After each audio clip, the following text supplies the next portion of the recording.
Broadcasting from an undisclosed location in southeast Arizona, fighting to expose the truth and help put the country back on track. This is the Conservative Underground. Send us an email to undergroundtalkshow@gmail.com. Listen to us online on any device. Simply log on to www.undergroundtalkshow.com.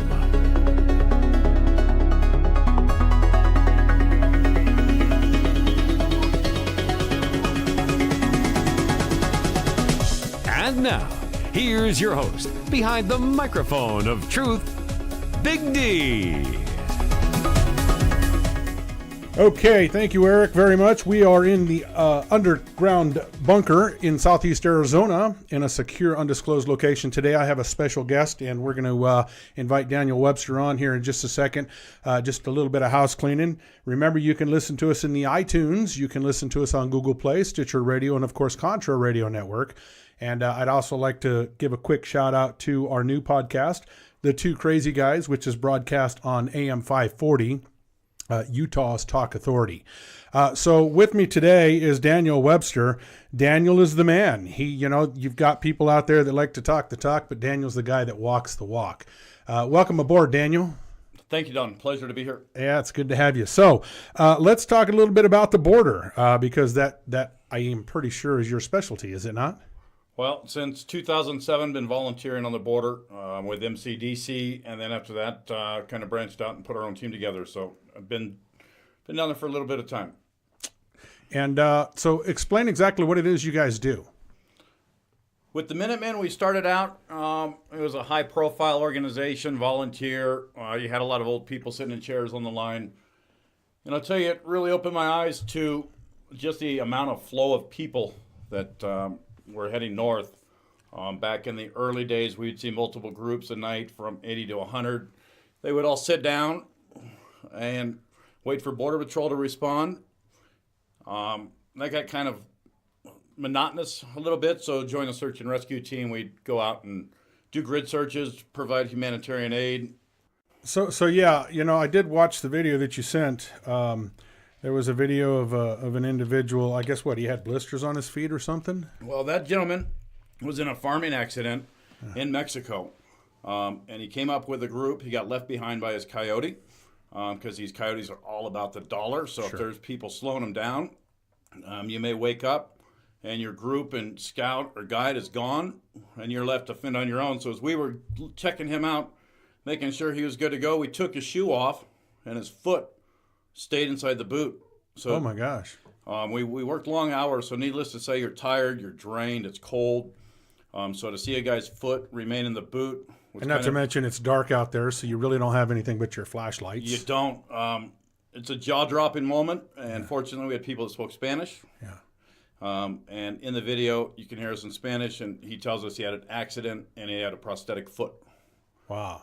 So that was one of the crazy nights out there on the border. And it's just wild how those coyotes, they just leave those guys for dead, man. And I think that's part of the story that's not talked about too much. Yeah. The left always wants to talk about humanitarianism. Right. And looking out for them. Never do they talk about the rape trees, which I've seen dozens of. Never do they talk about the people that die out there. Those people that die out there are usually the ones that are left by the coyote. The same people that took their money and just screw you, I don't care anymore. Because I need to get paid, and so I'm getting my group where I need to get them when they need to be there.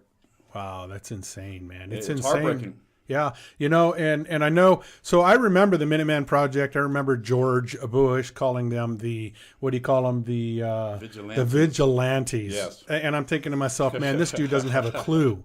Not right. A clue. No, none whatsoever. We had the ACLU out there for a long time. We were infiltrated by ACLU members and members of people who didn't believe we were out there. Wow. And never once did we give them anything to print because we followed the law. We were humanitarians, Yeah. and just out there to observe and report. Well, see, and that was the thing that I appreciated about the Minuteman Project is, you actually did have individuals like yourself that went out there, unlike the ACLU. I mean, how many people in the ACLU did you see out there giving water to these people and helping with their aid, giving them aid when they needed aid and helping them with their medical injuries and picking them up when they were left behind? How many ACLU people did you see doing that? We didn't see anybody from ACLU, and it's kind of an interesting subject because you had Rachos Humanos or the Humane Border people leaving water, but they worked closely with the organizations that were smuggling people and drugs up, and they knew which trails to sit it on, and left it out there indiscriminately. They didn't actually go out to look for people that needed aid. Wow, that's unbelievable how they can be, and so we all know that there are sensors out there on the border, and that's basically how BP is tipped off as to where they're at and what they're doing. And I actually had the opportunity to go down. I've actually been to the border a couple of times. I like to ride my bike, and I've gone down there on the dirt trails on the back roads myself. Yeah, it is. It's beautiful country out there, but you know as well as I do. They say there's border, but really there's not border. Well, we have an international border. Whether it's secure or not is a whole nother thing. Exactly. People like to say that there's an existing fence, but just like the fence runs around populated areas. Exactly. Once it gets out of the population centers, it goes to Normandy barrier at best case. Yeah. And worst case, a 3 to 4 barbed wire strand fence. Yeah. And then most of the times in big canyons, School Canyon. Yeah. Place I don't want to mention too many because they're sure. still actively being worked by numbers of people. Sure. It's a 2-strand fence. It's cut. It's wide open. People's cattle escape into Mexico, vice versa. Yeah. Yeah. I was actually. I think I went with you and another group of individuals. We don't have to mention names, but we went down to School Canyon there briefly, and it's just amazing what is actually not there. And for they always say that the drugs and everything are coming through the ports of entry, but that's not the case, man. No. So after MCDC, what does MCDC stand Minutemen for? Civil Defense Corps. Got it. Okay. So after Minutemen Civil Defense Corps, their SOP was if you saw anybody with guns or drugs, you called out a code over the radio, and everybody just froze and stood down. Right. I wasn't too fond of that. And actually, when you have 80 to 100 people sitting on the ground in a 3 to 4 man team, the security risk was huge because now you got 80 people digging through their backpacks, all thinking it's comida, food time to drink. Yeah. And to me, that was a lot more of a security threat. So we kind of transitioned into the drug side of things and going after the drug loads. And I'll tell you, if it was all going through the POEs, the port of entries, we would not have been as successful as we were. Yeah. It was a lot easier to manage 6 known bad guys than 100 where you don't know who's foe or Yeah, friend. exactly. Yeah. Wow. And I can imagine it gets pretty spooky out there at night too, huh? I guess it depends on the kind of person you are. Yeah. I mean, if you're not scared, Yeah. you're stupid. I mean, the average Joe, that goes out there, one of my neighbors or something that goes out there at nighttime, not knowing the area, not knowing what's going on, that can be a dangerous place. And it can, and it's all just experience based. Right. When I first went out with the Minutemen, my first night on the line, and we were just dealing with people coming to work. I was scared. I didn't know what to expect. And then you see 40 or 50 walking right at you. Your heart gets going. But as you learn to read the situation, you gain wisdom. Right.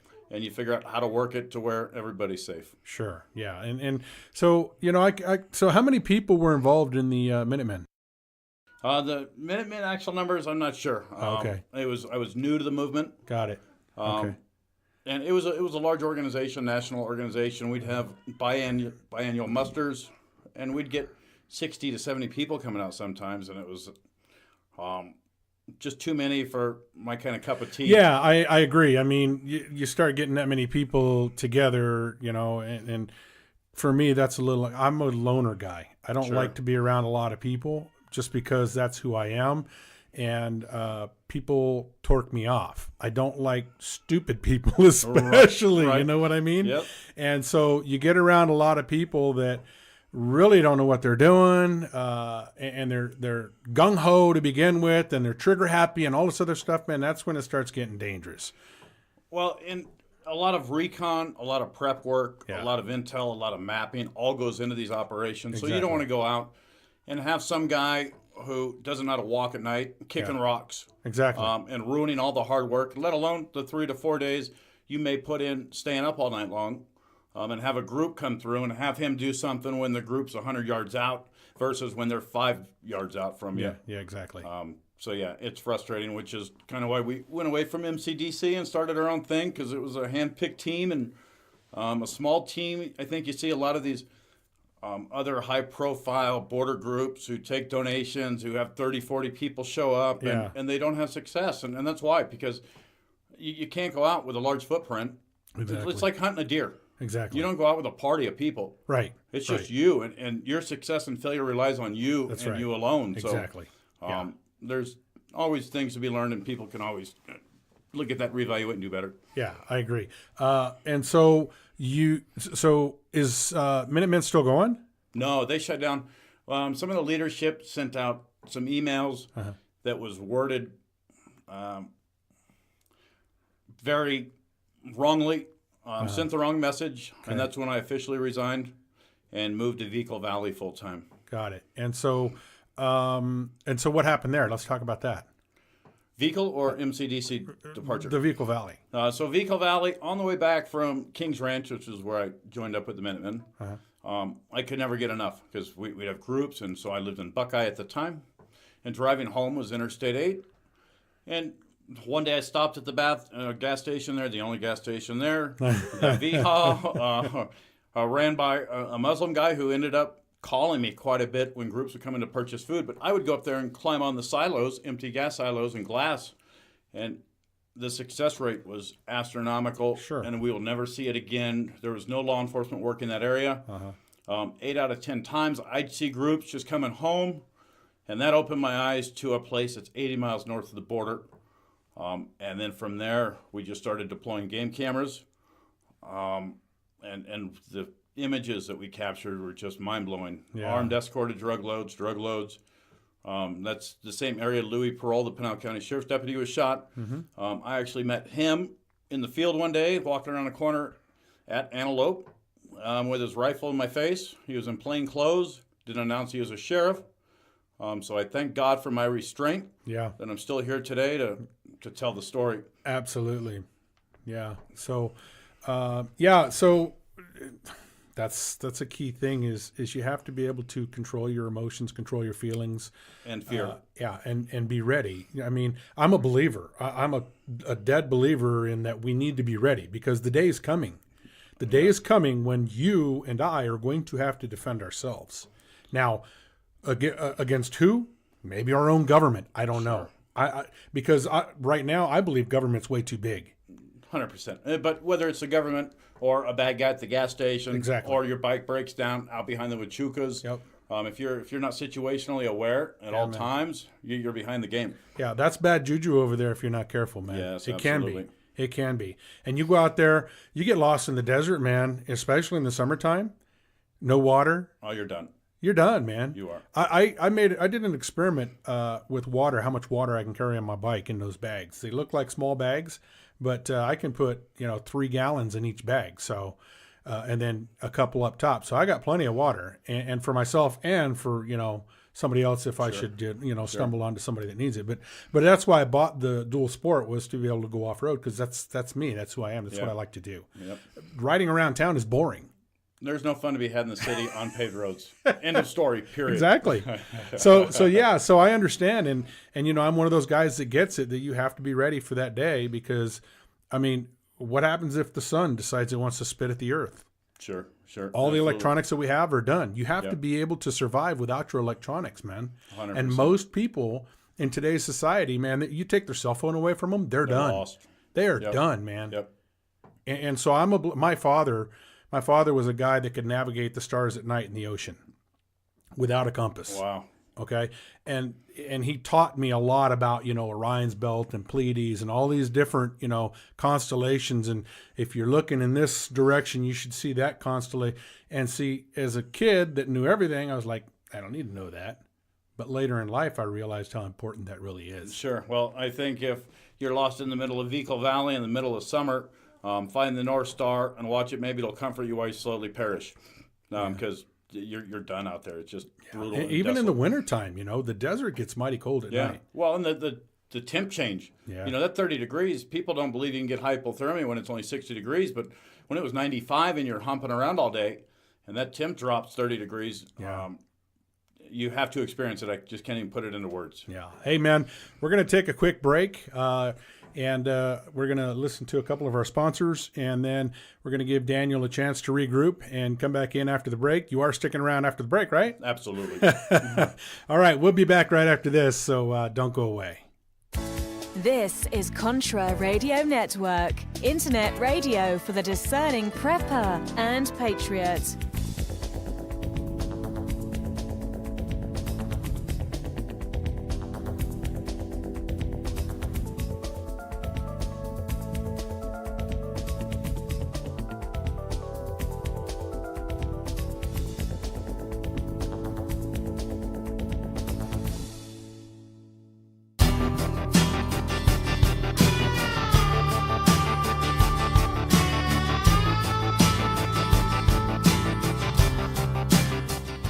And now, here's your host, behind the microphone of truth, Big D. Okay, and we're back. Thank you again, Eric, for the introduction. And we are here with Daniel Webster. Welcome back, Daniel. Thank you, sir. So you probably have a lot of stories to tell, don't you? Well, after doing this for as long as I have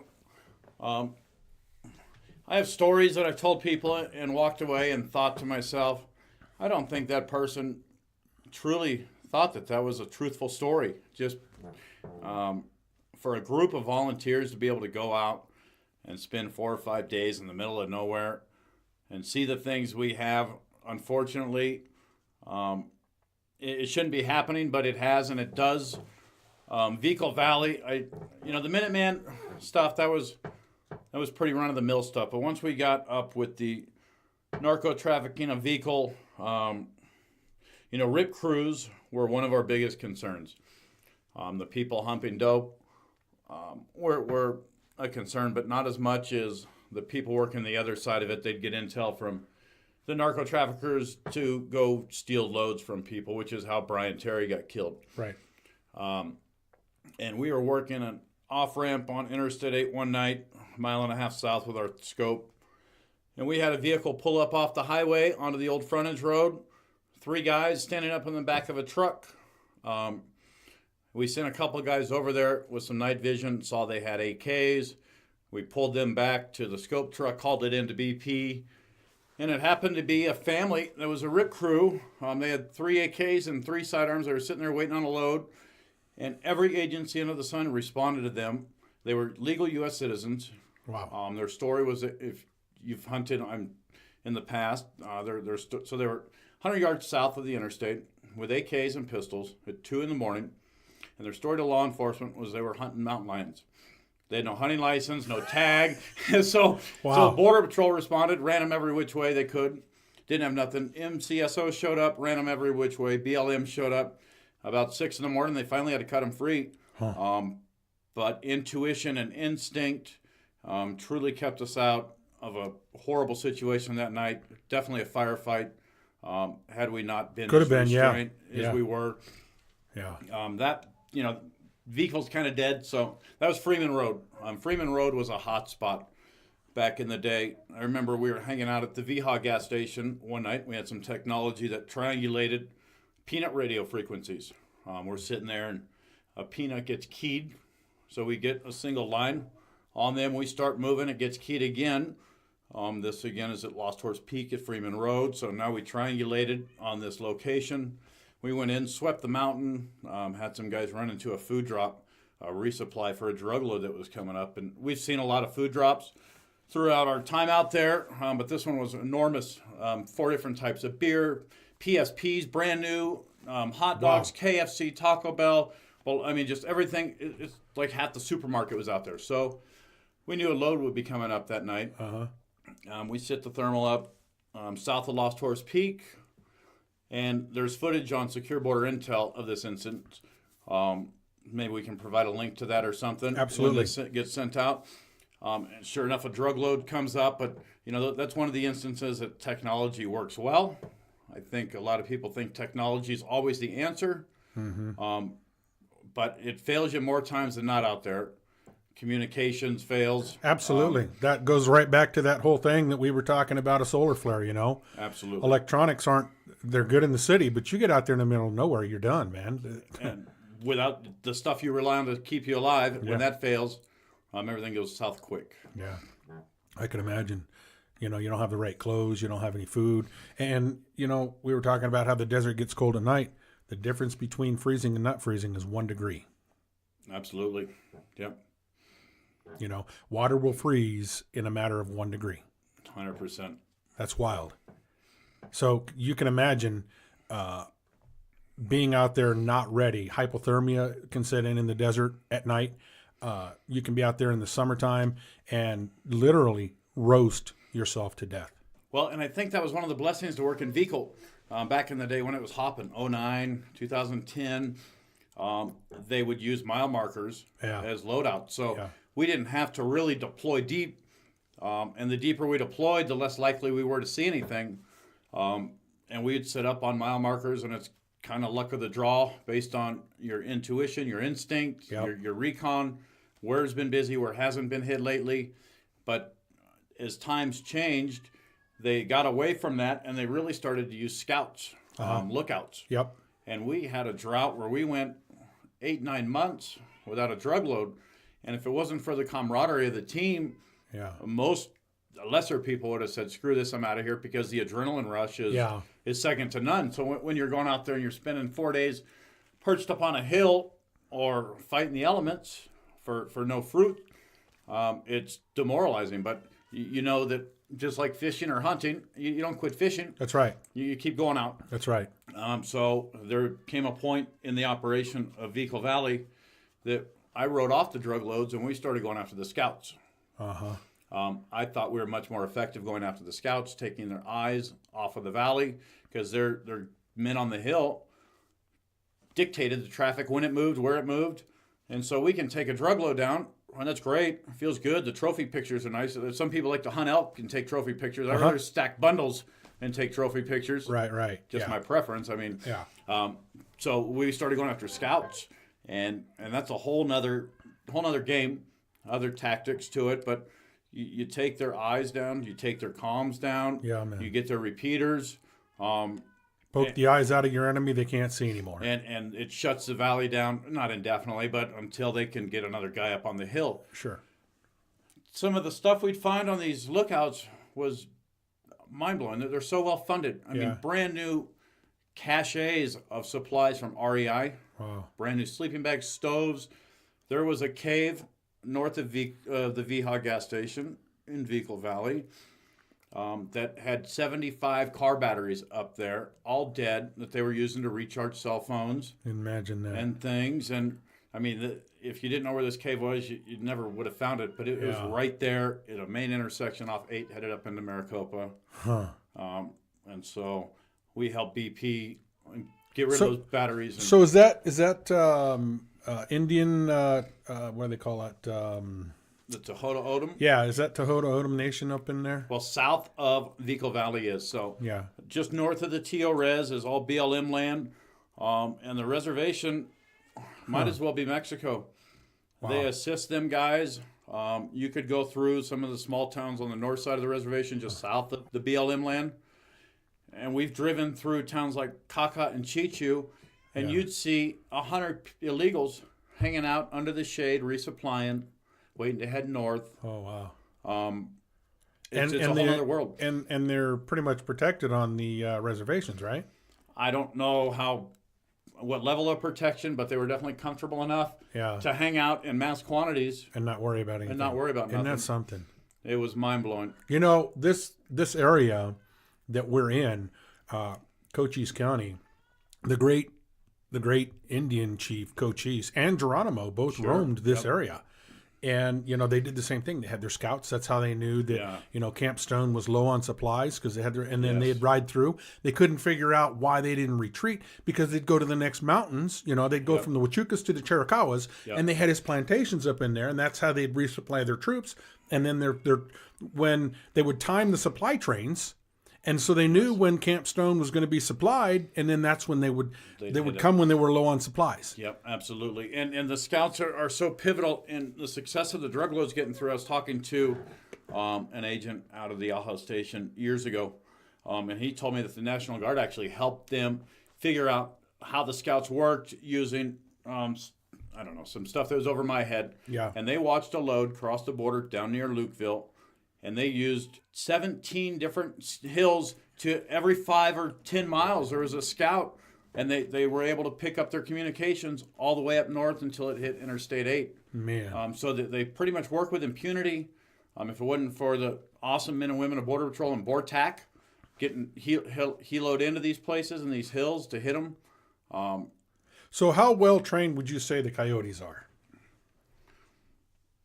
They have much more motivation to not be apprehended than even the agent who's getting paid. Well, yeah. Well, now a lot of them are being funded by these big cartels. Boatloads of money goes into making sure that they're a success. So I'm sure, you know, that they know this area pretty well too, huh? And the way I envision it working is, you know, you get handed some bundles. You say, okay, hop across the border, head a mile in. And once you do that successful so many times, they let you go 5 miles in. Yeah. And each time, the further you go, the more money you're going to make. Yeah.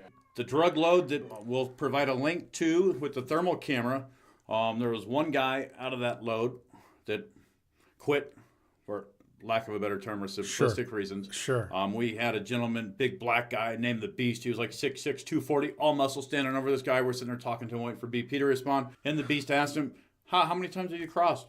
He goes, this is my 46th drug load. Wow. And Beast wanted to rip his head off. I mean, just the frustration of knowing that these people can enter into our nation with dope that many times successfully really makes you wonder. Yeah, makes you wonder just how secure our border is, huh? Well, we know, absolutely. Hey, man, we're going to hold that thought. We're going to take another break, and we'll be back with Daniel Webster right after this. Did you know you can find us on iTunes and Google Play too? Or download the free Podbean app by logging on to www.undergroundtalkshow.com and clicking the green Podbean app button on the bottom of your screen.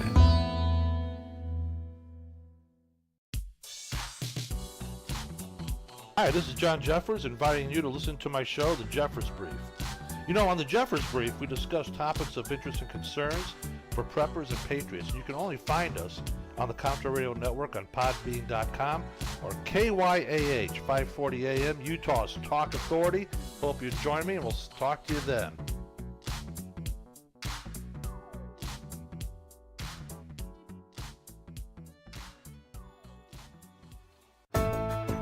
This is the Conservative Underground.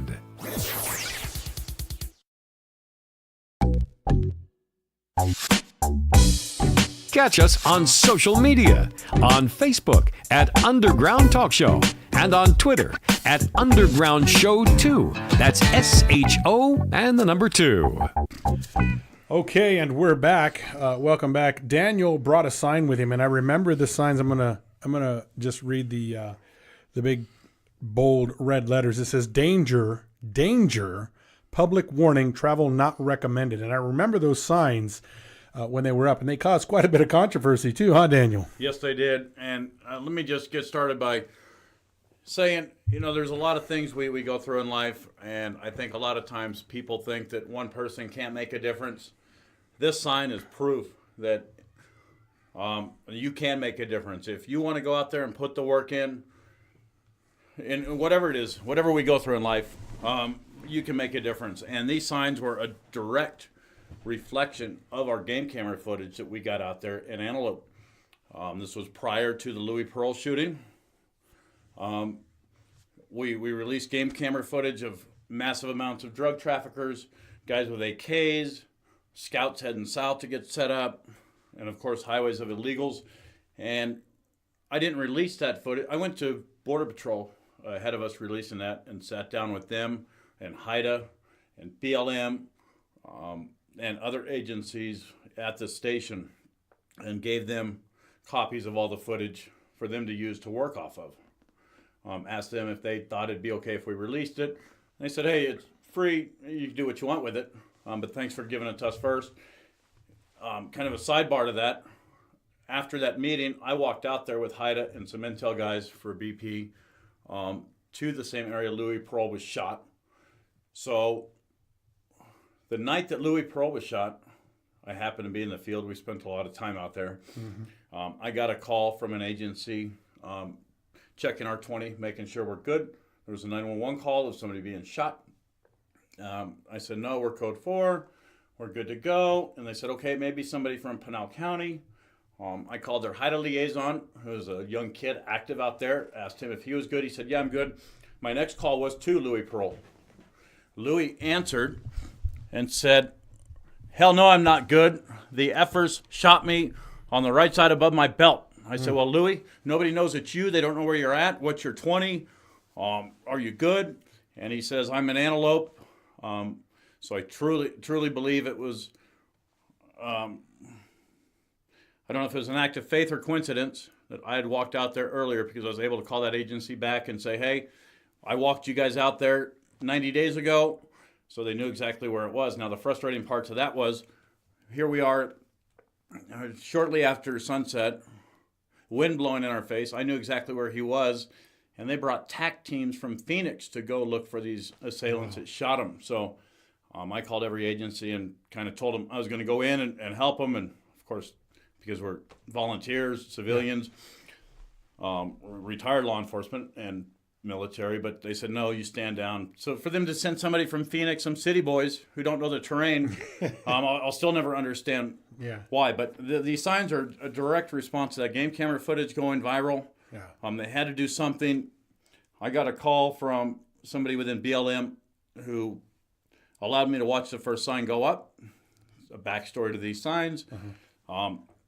The chief law enforcement ranger for BLM, I was told, had these signs printed and put up, while his boss, the guy that ran BLM at the state level, was a Democrat who happened to be in D.C. at the time and did not know these signs were going up. I'm going to take a picture of the sign, and we'll put it up on www.undergroundtalkshow.com, and it'll be underneath this podcast so you can see the sign that we're talking about. But I do remember the sign. And I think it's pretty much the language that was so controversial, huh? Well, in my lifetime, I've never seen the government be so blatantly honest with anybody. Yeah. When they're putting signs up that say visitors may encounter armed criminals and smuggling vehicles traveling at high rates of speed. Yeah. So for me as an American, I applauded the signs, I applauded the verbiage, and I think anybody else that was in Vehicle Valley, south of Interstate 8, appreciated the honesty and the true potential of violence. The year after these signs went up, there were over a dozen Americans that were just stopping on cross-country trips to use the bathroom or let their dogs take a walk. A grandfather and a son were dove hunting, where narco-traffickers were taking shots and literally chasing people down with AKs. It never really made it to the media. Yeah, exactly. Because it was a federal agency. And not good. No. Of course, the media is never going to tell you how dangerous the border really is. And this is 80 miles north. Yeah. This isn't even on the border. Which, exactly. Made it nice for me because I was in Buckeye. It was close. Yeah. And I was making a difference. But it's not nice for our nation when these people can travel this far into our interior, bypassing checkpoints. Yeah. Again, it makes you wonder just how secure our border really is. When you have to have that kind of verbiage, armed criminals, telling the public that, you may encounter armed criminals, that's crazy. And again, I applaud the verbiage of the signs. This was shortly after the BLM agent was shot at Oregon Pike. I don't know if you recall that. I remember. I do remember, actually. They shut the whole park down, and I was on the bandwagon of us succeeding that land in Mexico at the time. If you're going to shut a national park down because you can't secure it, we pretty much walked away from that land and said, have at it, narcos. That's exactly right, yeah. Which is depressing. Fortunately, times have changed. Goodness gracious, could you imagine if their names was Bundy or what, Hammond? Or, Absolutely, right. you know, They would not every turn their FBI back. agent in the country would have been there, but It would have been secure. Yeah, absolutely. Wow. So the days of narco traffickers traveling 80 miles have kind of changed with these caravans coming up. Now it's stretching Border Patrol so thin that they're having to shut checkpoints down to go process these caravanners, 200-300 people to a small station like Ajo, ties up all their agents. So now the bad guys bringing in fentanyl, heroin, coke, meth, weed, are able to cross the border with impunity while BP processes these family units and only have to travel a mile or 2 or 3 north before getting back onto 85 or 19 and continuing north. So the times have changed, the game has changed. The unfortunate thing is they always set how the game is played because they change the tactics, and law enforcement and volunteers have to react, have to adapt. So what would you say, in your opinion, the shape of the border is in right now compared to what it was back then? Well, it really makes me wonder. When Trump sent the military to San Diego for the caravan, how many of those people still got through? So how effective is even the military there? Well, the role, too, you have to decide what role you're going to allow the military to play. If you send them down there and say, hey, look, you can't do nothing, you're tying their hands, you're using the United States military, the most powerful military force on the planet, and then you send them to go do something and tell them, oh, by the way, you can't do anything. You're just there. You're going to observe and report. Yeah. You're going to do the same thing that people like me do. Yeah. That's not securing the border, my friend. No, not at all. I have a friend of mine. She was with the National Guard when Obama sent them down. She was stationed on a hill outside of Nogales. They were pencil pushers, man. She sat there with binos. Yeah. And they said, you are to retreat.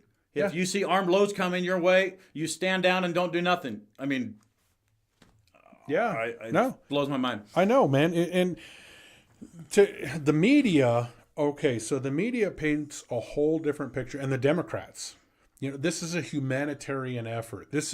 We need to save their lives. These people are fleeing from these oppressed dictatorships and these. Well, let me tell you something. You see them; they all have their flags. The Guatemala flag and the Mexican flag and all these other flags. And no, you want to call me a racist because I said that? Fine, I don't care. But here's the deal: if your country is so great, and you want to fly your flag so proudly, why the heck are you coming here? Well, back in the day, 30 years ago, they're the Reconquistas, talking about the white man's a dying breed, talking about coming here to reclaim Aztlan, this and that, and that whole dialogue's gone. No, so I don't believe that a majority of the illegals coming here to work subscribe to that, but I do believe the funding behind the caravans definitely have a Aztlan Reconquista, take the Southwest back outlook. So the people coming here to work, being fed into these caravans of thousands of people, tens of thousands of people, are pawns in a game. And just them waving their flags as they come into the best nation in the world prove it. Exactly. Yeah, no, don't get me wrong.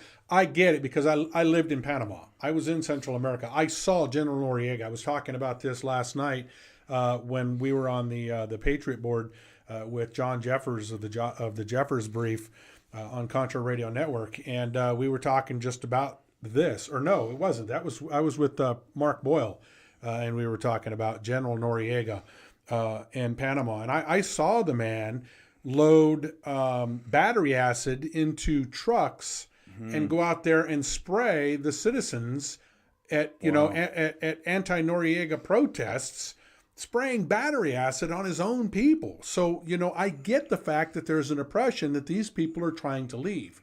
I understand that. The thing they don't tell you, and I'm all in favor of those people coming here. I don't have a problem with that. I don't have a problem with immigration. What I have a problem with is when you want to cross over my border, not tell me you're coming here. You jump over the border illegally. You strew your stinking trash all over the mountains. Yep.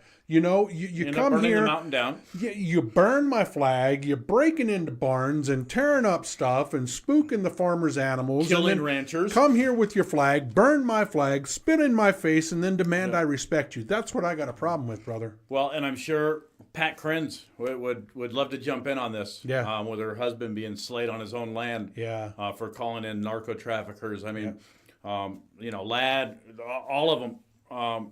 And then the Angel families in the interior. Yeah, man. Steve Rodenbeck, Marianne Mendoza, Yeah, man. Kate Steinle, the list goes on and on. When are the Democrats going to put American lives ahead of illegals? And That's exactly right. They're fighting to keep allowing these criminal aliens back into our country time and time again. MS-13 and all 100%. this stuff, man. And these are not good people. And, Trump got a lot of flack because, he said the criminals coming across the border. And, boy, they went to town with that. He's calling them criminals. No, he's not. He's calling a spade, brother. And a fact has no emotions, or it's nothing but a fact. That's right. And whether it's MS-13 or an illegal that came to work that gets drunk and gets behind the wheel of a car and takes somebody out. Exactly. Americans are being killed. Yeah, man. Nobody's talking about them. You take the life of one American, man, and that just, I mean. It takes the willingness to open our land for all out of the equation real quick. Exactly. Yeah. It's amazing. My personal thought is that the Democrats right now, they don't care about the humanitarian effort. They don't care about, a lot of people say that they get that illegal vote. They don't care about that. Right now, the whole goal is to stop Trump, because if Trump gets the wall, and he's going to, we're in that emergency declaration thing right now. Yep. He's going to get reelected. He campaigned on it. Yep. He's done so far everything that he's told him he's going to do.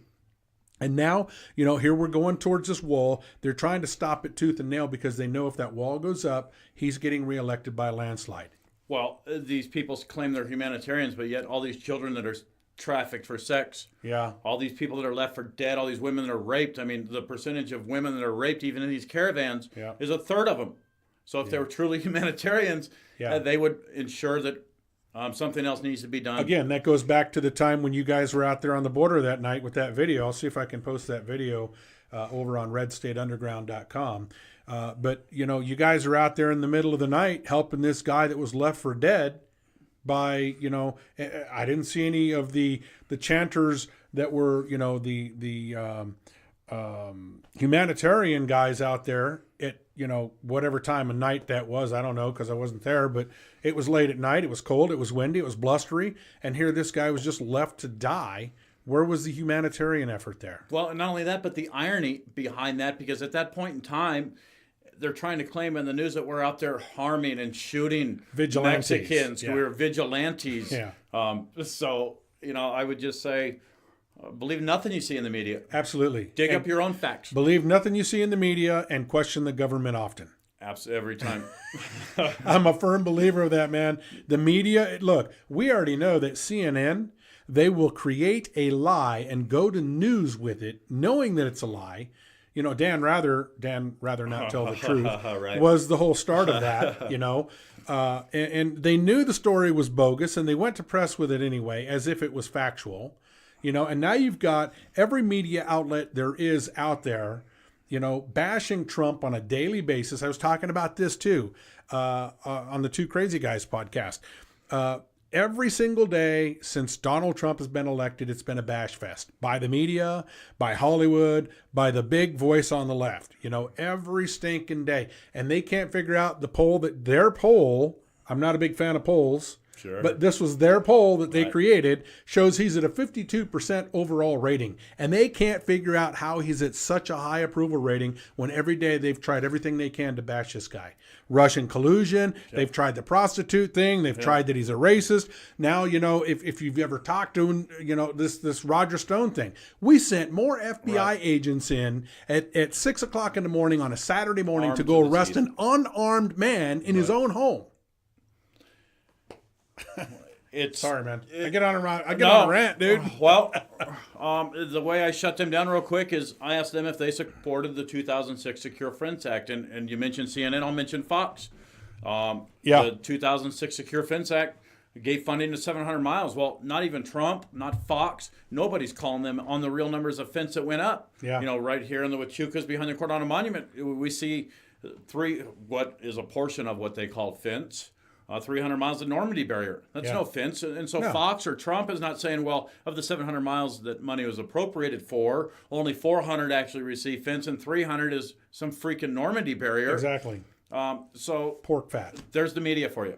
Not digging in for facts at all. Journalism's dead. It died long ago, buddy. And so I almost hate saying this, but the internet's probably a blessing and a curse for the nation. Well, go on Google or go on Yahoo and search, and most of what they're going to come up with is pro-left, anti-Trump garbage. Absolutely anti-conservative, anti-American garbage. Yeah. Social media, the same thing. We already know. Yep. We already know about the silencing. It's insane how they can get away with that and call it legit. It goes uncontested. Well, listen, we're going to take one more break, and then we'll come back with the last section of the program with Daniel Webster right here on the Conservative Underground. We will be back. Don't go away. Listen to us online on any device. Simply log on to www.undergroundtalkshow.com. This is Contra Radio Network, internet radio for the discerning prepper and patriot.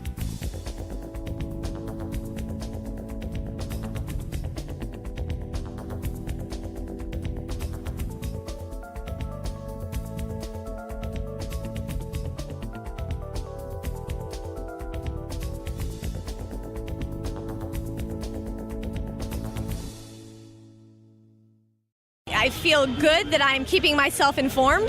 The Conservative Underground. www.undergroundtalkshow.com.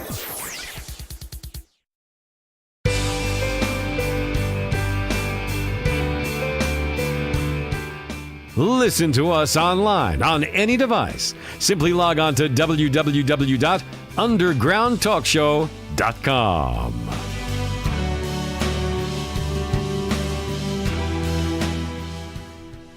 Okay, we're back with the last session of this episode of the Conservative Underground. We have Daniel Webster in studio with us. Again, thanks for coming along, Daniel. I appreciate it, man. No worries at all. And I'll just say that everything I've talked about has happened in the past, which is why I'm willing to come out and reveal my full name this time. Sure. Kind of how my mind works. When I've done Hannity and stuff, they silhouetted my face, my voice. And I used an alias, and he asked me what alias I wanted to use. I said, let's use Daniel. Yeah. Hide in plain sight. Exactly. Which was an inside joke in my household. But right in front of you. Exactly. So now the time has come to go ahead and put a name to all this. And believe me, we're still doing work. Yeah. You probably won't hear about it for another 10 years. But the ops continue. Sure. They have to. Absolutely. Now more than ever. And that's one thing I do appreciate about people like you is there are so many people that will sit there and yell at the TV. Armchair quarterbacks is what I call them. We need people that are willing to get out there and get in the trenches and fight for. It's a constitutional republic. A republic, madam, if you can keep it. Absolutely. One thing that I get frustrated with are these high-profile groups that take donations that have all the media attention and yet no results. I tell you what, with the rapport I've had with federal law enforcement, local law enforcement, sheriff's office, county sheriffs, the rapport that I obtained was because we are not high profile. Right. We keep it on the DL. We have success. And with that success comes the ability for people who support what you do to feed you a little more intel, better intel, and without intel, you're out there chasing your tail, freezing your butt off at night for nothing. So, even some of these patriot groups who want to go to the border here recently, there's been some live feeds of some local groups who like to go down and act like experts. I've watched the live feed and I could pick it apart, the entire thing. I choose not to. Right. But I just wish that people that went out and represented themselves as patriots and even experts on the issue. If they don't know, just say you don't know. There's nothing wrong with not knowing. That's right. But don't start spreading false narratives because then you become fake news. Exactly. Oh, man, you hit the nail on the head right there, bro. Spot on, man. So we're getting ready to wrap it up. We're coming close to running out of time. What do you think's going to happen? Okay, so we know we're getting ready to come into an election cycle. 2020 is upon us. And right now, I don't see anybody in the Democratic field that are exciting anybody. Other than the extreme left, which is scary. Yeah. I do believe Trump will pull it off. 53% approval rating, even on liberal polls. Yeah. I'll tell you, I'm praying he pulls it off. If he doesn't, this nation is going to spiral at a breakneck speed. Yeah, man. Yeah, he's got to get in. We've got to get out there and look, man. Here's the other thing: is it's the president, but it's also local politics. You know, we've got local people, and I'm encouraging you to start researching your candidates right now. I'm not going to mention the individual that I'm supporting at this time because he is not announced. Daniel knows who he is. We spoke to him the other night. Solid guy. Yeah, absolutely solid. You've got to find your solid candidates. You've got to work to get them elected because they're going to be the one ultimately that helps Trump get done what needs to be done. And when you've got right now, we've got a lame duck session going on where all it is, investigate and impeach, and stop Trump. In fact, Trump's going to run, his 2020 campaign is going to run on keeping America great. Low unemployment, high GDP, the wall, securing America, securing the border, and all that stuff. And all the Democrats have is stop Trump. Oh, and free health care. Free health care for all, and destroy all the homes, rebuild them for a socialist utopia. Yeah, man. I wasn't big on Trump in the beginning. I get along with just about everybody from all over this great nation and all over the world, except for males from New York City. Their ego, their attitude. Yeah. So I had to take him with a grain of salt. But super disappointed he didn't get the wall funding for the wall, get the wall built when we controlled all three branches. Yeah. And waited, just like Obama with Obamacare. I don't understand. I don't either. I'm not happy about the emergency order. Yeah, I would have personally. I would have much rather see him shut the government down again. Personally, I'm a small government guy anyway, and I've said this before that if it was such an issue, if it was so perilous that the government was shut down every day, we heard about how much more damage it was doing to the country. Man, our government's too big.